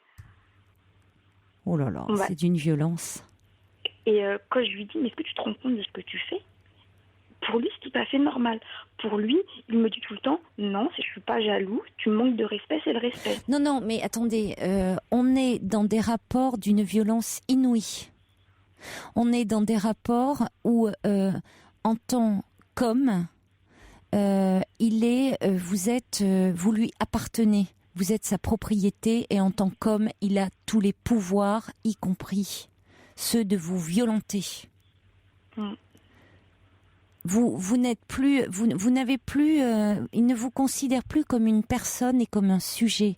Vous devenez une chose à ses yeux. L'exemple que vous donnez, vous me dites, ça peut vous paraître anodin, c'est tout sauf anodin. C'est extrêmement grave, Soukaina. Ça montre que pour cet homme est dans des, c'est certainement malheureusement le poids. Je ne sais pas quelle éducation il a reçue, mais on est encore dans des rapports presque moyenâgeux, dans des rapports où l'homme a tous les droits et où les femmes sont traitées comme si elles n'en avaient aucun. C'est-à-dire que elle reste mineure à vie. Et encore, vous voyez, enfin, c'est lui peut faire tout ce qu'il veut, à toute liberté. Bientôt, vous resterez cloîtré chez vous. Oui, mais c'est vraiment. Enfin, chez lui, quoi. Oui, c'est tout à fait ça, et ça empire. Et ce qui me choque de plus en plus, c'est que moi, ça me dégage en moi une agressivité. Mais heureusement, mais attendez, heureusement, Soukaina, c'est-à-dire qu'à un moment, cette agressivité, elle se manifeste comment? Ça se manifeste je me mets à l'insulter, je me mets limite violente avec lui maintenant quand il y a des mots ou des choses qui... Mais heureusement, je suis sur les nerfs. Heureusement, c'est-à-dire que il vous violente tellement moralement et physiquement que comment ne pas réagir? Votre réaction est saine. Simplement, maintenant, ce qu'il va falloir faire, c'est vous faire aider et demander. Vous êtes chez vos parents, Soukaina, votre force, elle est là. Vous n'êtes pas la femme de cet homme, vous pouvez le quitter. Vous êtes étudiante? Non, justement, je vais rentrer en préparation de concours fin septembre. Et donc, il a piqué une crise, il a dit que c'était pas possible, qu'il voulait pas que je travaille dans ce domaine. Et donc, j'ai tout arrêté. Et c'est vraiment, je pense aussi en septembre, que j'ai vraiment perdu les derniers contacts extérieurs que j'avais. C'est effrayant. Il faut pas qu'il reste vivre ici. Il n'est pas fait pour vivre ici. Attendez, on est en France, Soukaina. En France, les femmes sont indépendantes, sont autonomes. Mais ce qui me choque... Elles ont gagné le droit à leur liberté, Soukaina. On est en France. On est en France et je ne sais pas comment vous avez été élevée, mais certainement dans une famille où on permet aux filles de faire des études. Vous vous présentiez pour préparer un concours, vous allez pouvoir le reprendre. Ce garçon, vous voyez, qu'est-ce qu'il veut de vous? Faire de vous une femme soumise, entièrement soumise à l'homme qu'il est. C'est-à-dire une femme qui pourra complètement dominer et contrôler. Est-ce que c'est ça que vous voulez devenir, Soukaina? Ah non, pas du tout. Et c'est pas du tout l'éducation que j'ai eue. C'est bien pour ça que... Non, c'est ce que j'entends. C'est-à-dire que vous avez une force et vous pouvez avoir le soutien de vos parents. Même si à un moment vous avez été en conflit avec eux. Reprendre vos études, à un moment, reprendre ce concours, le représenter, travailler, ça sera votre force. Avoir un métier, être autonome, c'est tout ça. C'est tout ce dont il veut vous priver. C'est être soumise à lui. Il faut vous sauver de cette situation. Mais c'est vrai que là, je me sens complètement vide. Je me sens vide. Mais oui, vous êtes vide parce que il vous pompe toute votre énergie. Il vous vampirise. Vous êtes dans une situation de violence. C'est un... Qu'est-ce qu'il fait, lui? Il est étudiant, il travaille, cet homme? Alors, il travaillait, il est en intérim, donc des fois il travaille, par moments il travaille plus, ça dépend. Mais c'est vrai que même juste au niveau de la manipulation, des fois je dis certaines choses, il va me persuader que je lui ai jamais dit ça. Il va me dire que non, je lui ai pas dit ou que c'est pas vrai, alors je suis sûre d'avoir dit certaines choses. Donc il me fait douter de moi-même de ce que je dis. Et c'est sans cesse ça, c'est vraiment tous les jours, ça se répète. Je me réveille tous les matins en me disant que ça va changer, mais tous les jours ça se répète. Et je sais plus quoi faire. Je n'arrive pas à me détacher, j'ai plus personne à qui parler, j'ai plus personne à voir. J'ai vraiment que lui. Alors déjà, il est important que ça ne tourne plus qu'autour de lui, de reprendre contact avec vos amis. Quelle relation avez-vous avec vos parents en ce moment? Elle a toujours été très conflictuelle, mais là c'est vrai que ça l'est encore plus. Il y a encore moins de dialogue. Mais parce que vos parents doivent être inquiets pour vous. Ah oui, mais ils m'ont déjà dit, surtout ma mère m'a déjà dit, que c'était un monstre. Elle m'a vraiment dit le monstre. Mais votre mère, oui, mais elle a raison. En tout cas, un monstre, je ne sais pas, mais je comprends que votre mère soit extrêmement inquiète. Votre mère vous aime, et de voir que cet homme a une telle emprise sur vous, cet homme ne veut pas votre bien. Cet homme ne veut pas votre bonheur, Soukaina. Cet homme vous veut sous son emprise. Vous êtes sa chose. Vous êtes son objet. Alors il faut vous reprendre très vite. Oui. Vraiment. Et je comprends que votre mère qui vous aime, de vous voir comme ça finalement hors de vous-même, c'est-à-dire complètement dépendante et malmenée, maltraitée par quelqu'un, ait très peur. Oui. Donc il faut vous sauver de ça. Et je veux dire, allez en parler, au besoin vous faire aider. Mais vous faire aider, reprendre contact avec vos amis et couper avec lui. Au départ, ça va vous sembler très dur, mais vous allez voir que vous allez respirer, vous allez vous sentir moins vide. C'est lui qui vous vide de votre énergie. Cet homme vous soumet complètement. C'est à ce prix-là qu'il existe. Parce qu'il est dans des rapports de domination homme-femme. Il ne peut exister qu'à ce prix-là. C'est peut-être son éducation, peu importe. Mais vous voyez à quel point vous n'existez pas à ses yeux. Vous ne comptez pas. Il ne vous aime pas, cet homme. Oui, il faut que j'arrive à me dire ça. Il ne vous aime pas, cet homme. Il vous soumet uniquement.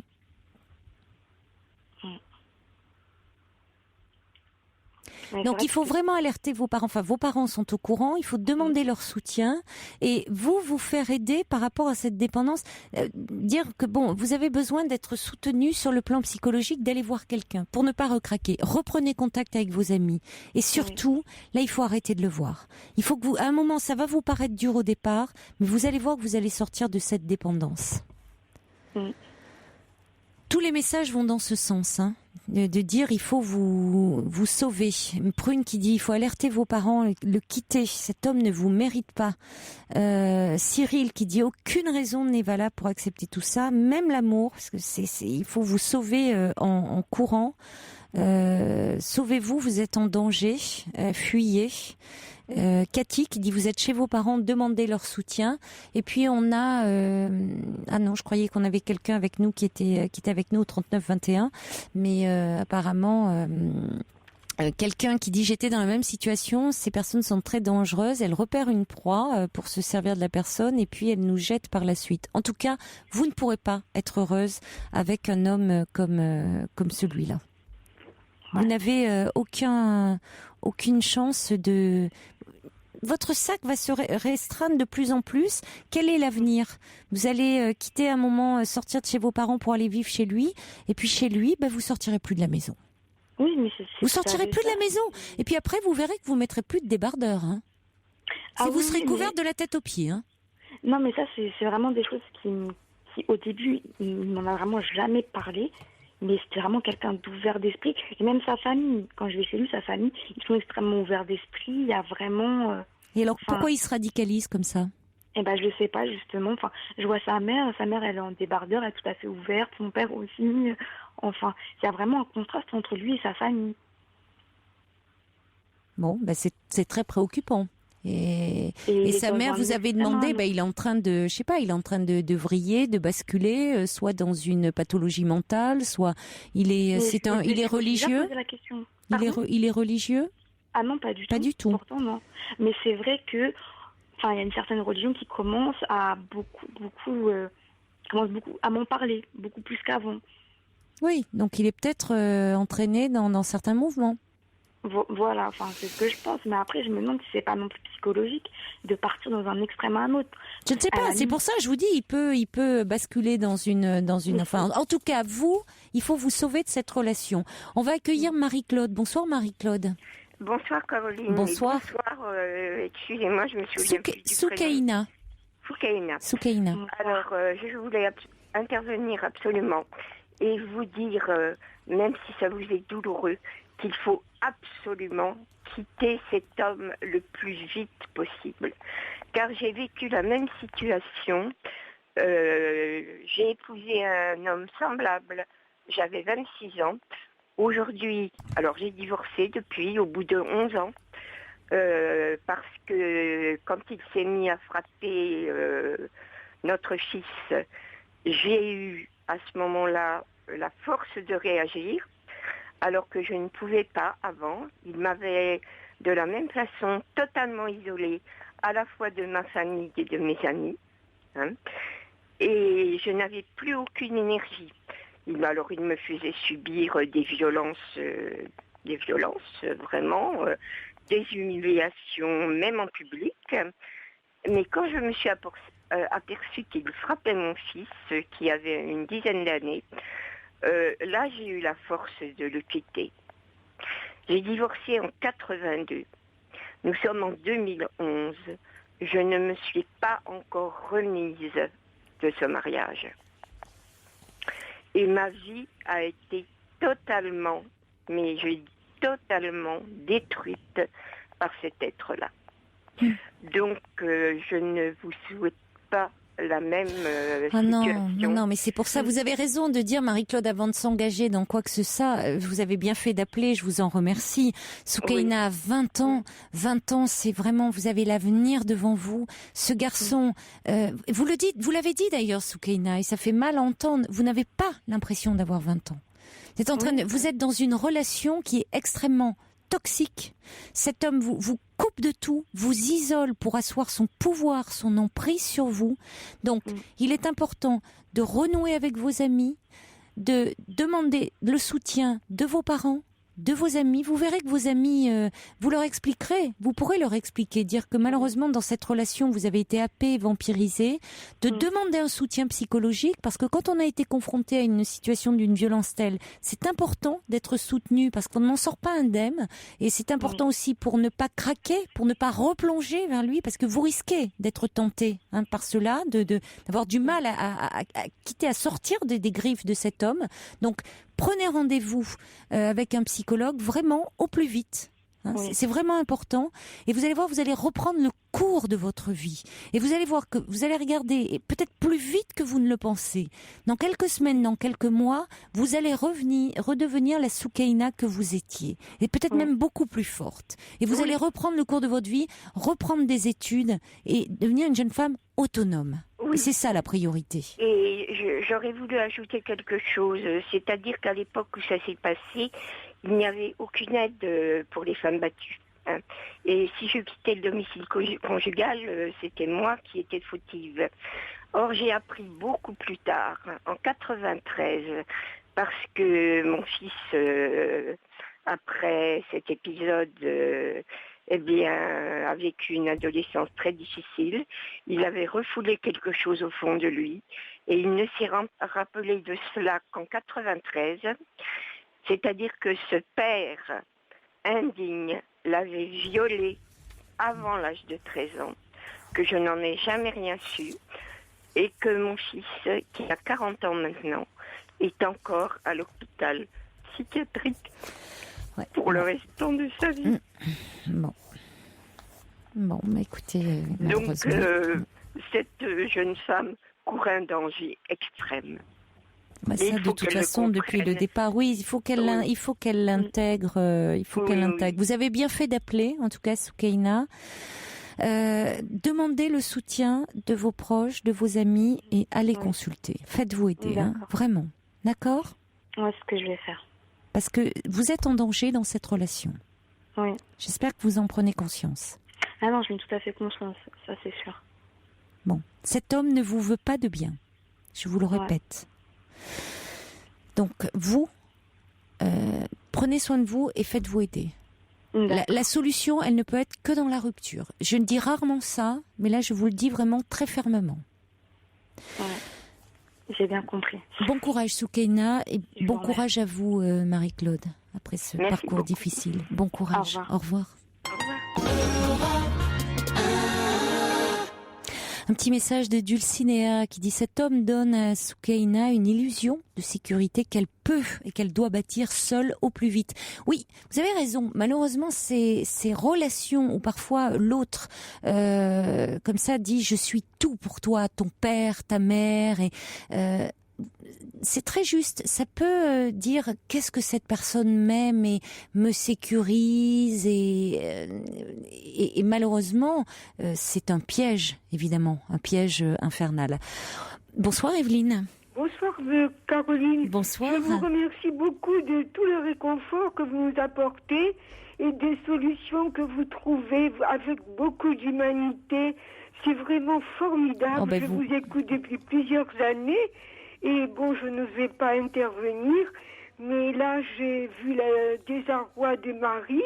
Oui, Marie, c'était la première intervenante au sujet de la fibromyalgie. Absolument. Moi, je souffre de fibromyalgie depuis 13 ans. Oui. Et on a mis beaucoup de temps avant de détecter cette maladie. Et comme vous l'a expliqué une intervenante, c'est grâce à un rhumato il y a 14 points différents qui font qu'on est déclaré fibromyalgique. Alors moi, je suis sur Marseille et je suis allée au centre de la douleur. Il y a 2 centres de la douleur, dans une clinique et dans un hôpital. Et pendant 15 jours, j'ai fait un traitement avec un produit qui est la kétamine. Et donc, j'ai eu une très bonne amélioration. Oui. Et ce que je voulais dire à Marie, c'est qu'il faut qu'elle lâche prise, que c'est beaucoup. D'abord, on ne croit pas, mais on souffre beaucoup. Moi, je n'arrivais pas à me lever le matin, tellement j'étais fatiguée. Une fatigue irrécupérable malgré le repos. Et ce qui m'a sauvée, c'est la sophrologie. Ah oui, oui. Et oui, les séances de sophrologie. Oui. Et d'acupuncture et même de Qigong. Vous voyez, et je fais encore de la sophrologie parce que j'ai des cassettes. Oui, et le Qigong aussi, ça, effectivement, dans ce type, parce que ce sont des mouvements très doux. Voilà. Oui. Et ce qu'il y a, c'est qu'on arrive à ne plus penser à notre douleur parce que dans la sophrologie, il y a une sorte de relaxation. On n'aura pas le temps de développer, mais merci beaucoup pour toutes ces possibilités. Je vous remercie, Evelyne. Merci. Je vous souhaite une très belle nuit, un excellent week-end. Faites de jolis rêves. Il est maintenant 1h sur Europe 1.